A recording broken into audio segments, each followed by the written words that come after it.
bien. Je suis très heureuse de vous retrouver aujourd'hui dans une nouvelle vidéo. Aujourd'hui, on va voir comment faire des patrons de base, comment cloner un vêtement à partir des pièces de la garde-robe qu'on a déjà et qu'on aime bien. Alors, je vais utiliser dans cette vidéo vraiment des pièces basiques, genre un t-shirt, un short taille haute et cette robe. Mais cette robe, ça ne sera pas pour faire le patron entier de la robe, ça sera pour faire une jupe, le patron d'une jupe basique, droite, toute simple. Je n'ai pas utilisé une jupe parce que tout simplement je n'en ai plus dans ma garde-robe. Il faudrait que je m'en refasse une d'ailleurs. Parce qu'après le grand tri d'alerte, enfin voilà, je me suis débarrassée de celle que j'avais. Enfin, le but de cette vidéo, c'est tout simplement pour montrer que voilà, à partir des pièces de votre garde-robe, si vraiment vous avez envie de refaire la même pièce dans une autre matière peut-être. Donc voilà, et c'est à peu près cette technique que j'utilise en ce moment pour les enfants quand je fais de upcycling, quand je fais des DIY sur leurs vêtements. Donc j'utilise les basiques qu'ils ont, je refais le patron et voilà, je clone, je le transforme en une autre pièce. À titre de rappel, ces patrons ne sont pas voilà, des tracés, comment dire, conventionnels, voilà, qu'on apprend à l'école ou lors des formations, voilà. Donc voilà, si vous passez par là et que mon contenu vous plaît bien, n'hésitez surtout pas à vous abonner, à me lâcher un pouce bleu et à me dire ce que vous en pensez en commentaire. Je vous laisse avec la suite de la vidéo. On aura besoin de papier craft ou de papier de coupe. Je plie ma feuille de papier en deux. Ensuite, je vais prendre le t-shirt. Je vais le plier également en deux pour qu'il soit bien centré, qu'il soit bien au milieu. Ensuite, je vais épingler les épaules pour que ça ne bouge pas. Pareil pour les emmanchures au niveau de l'épaule et le dessous à manchure. Là, on commence par le devant, mais il y a l'encolure dos qui est apparente. Donc, je vais rabattre l'encolure dos à l'intérieur pour la cacher, pour pouvoir bien recopier l'encolure devant. Je pose bien le t-shirt au milieu sur le pli du papier. Ensuite, je dessine tout simplement toutes les contours du t-shirt. Au niveau de la manchure, je rabats la manche sur le t-shirt. Ensuite, je dessine tout simplement la forme de la manchure. Je vais mesurer la longueur du t-shirt que je vais reporter directement sur le papier à partir de l'épaule jusqu'à la fin pour délimiter le t-shirt. Pour délimiter la largeur du t-shirt, j'ai mesuré du milieu devant jusqu'en dessous de la manchure. Je vais y arriver. Ensuite, j'ai reporté la même mesure sur l'ourlet du t-shirt, sur le bas du t-shirt.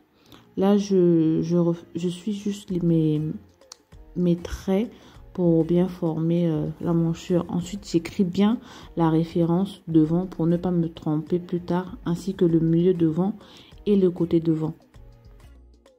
Par la suite, je vais déplier la feuille de papier pour tracer ma ligne du milieu devant.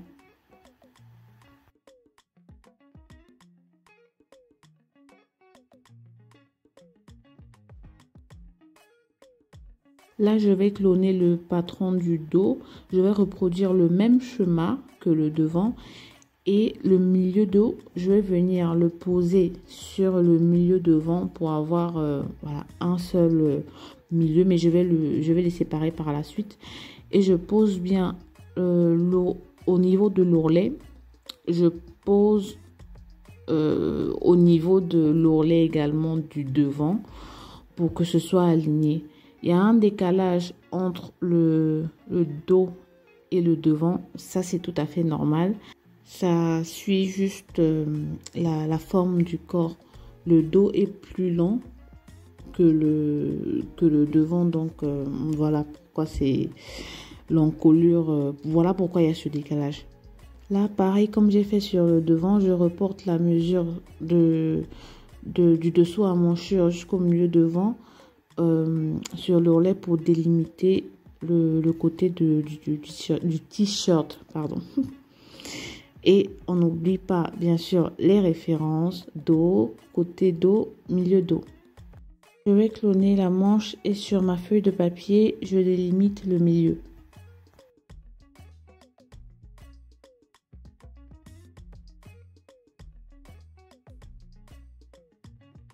Ensuite, je vais délimiter la longueur de la manche. Moi, je vais faire une manche longue. Voilà, si après, je vais directement, je sais pas, coudre, je sais pas, une chemise. Ou voilà, j'aurai déjà la manche longue. Et si je vais coudre un vêtement avec une manche courte ou 3/4, voilà, j'aurai juste à diminuer. Donc, j'ai bien plié. Garder les épingles qui étaient déjà sur le t-shirt au niveau de l'épaule pour bloquer les épaules pour que ça ne bouge pas. Et j'ai posé le milieu de l'épaule, le milieu de l'épaule sur la tête de manche. Et voilà, n'hésitez pas à refaire votre courbe d'emmanchure si elle a l'air un peu tordue. Voilà, si elle a l'air un peu penchée, n'hésitez pas à refaire, à retracer la courbe de manche. Là, j'ai commencé par le dos, donc je marque bien le dos. Et là, pareil pour le devant, je refais la même chose.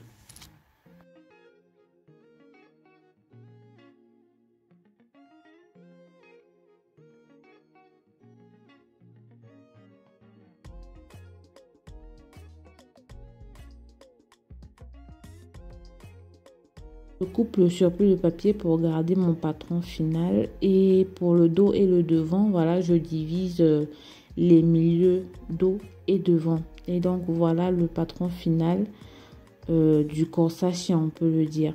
Pour le patron du short, pareil, je plie. Là, je vais commencer par le dos.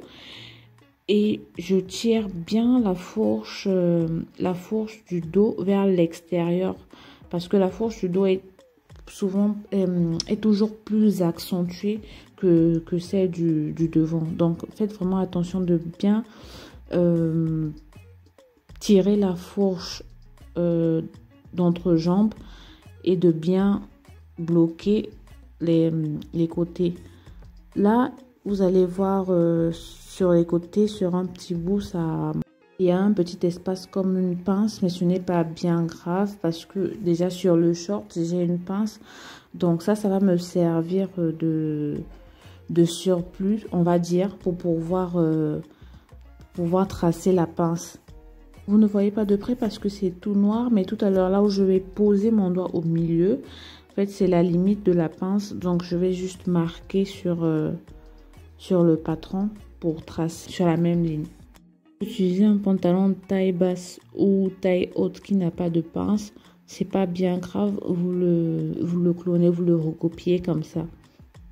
Là, je trace ma pince en utilisant les valeurs, je veux pas dire de couture, en utilisant les valeurs qui étaient un peu dans le vide quand je relevais, quand je traçais les contours du short.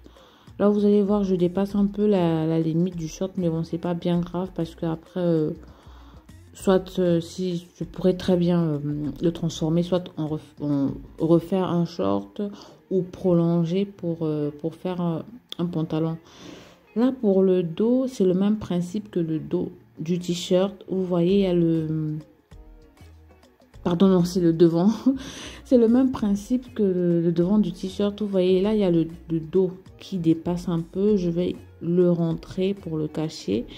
Et je vais placer le côté sur le bout du papier pour que ce soit bien droit. À la taille, pareil, il y a une valeur qui déborde. Je vais utiliser cette valeur comme valeur de pince.